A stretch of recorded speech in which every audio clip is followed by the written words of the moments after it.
I first started storytelling. It was I was narrating stories from the Eastern Himalayas. That's where I'm from, and I was very interested in the music part of it because I had some background in music. I was very interested in understanding how storytelling and music went side by side.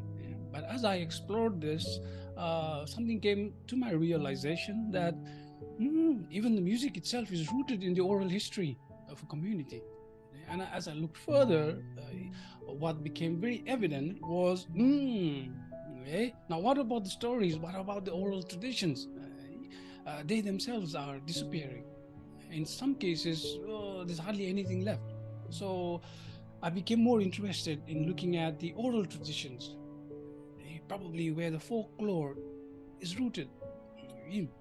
And slowly I began to narrate stories from the oral tradition now, sometimes crossing over to the sacred oral tradition. But that wasn't my interest at all at one point of time. But later, as I moved on, I became aware of my own community's tradition.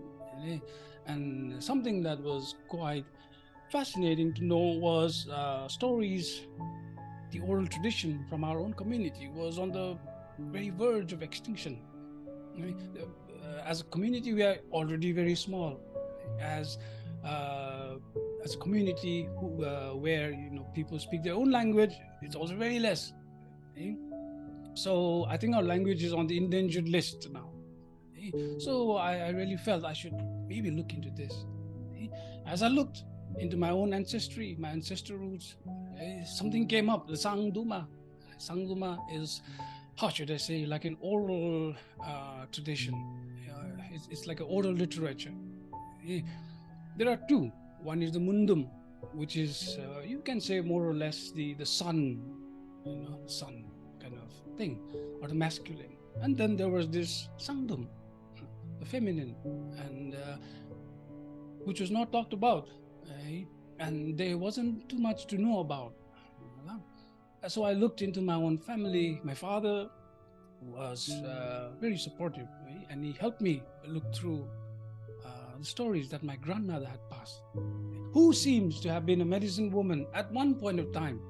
So that I became even more interested. I said, okay, I have to explore this.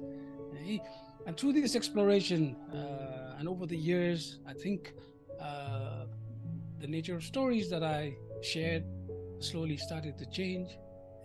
And also the stories I started to walk upon started to change.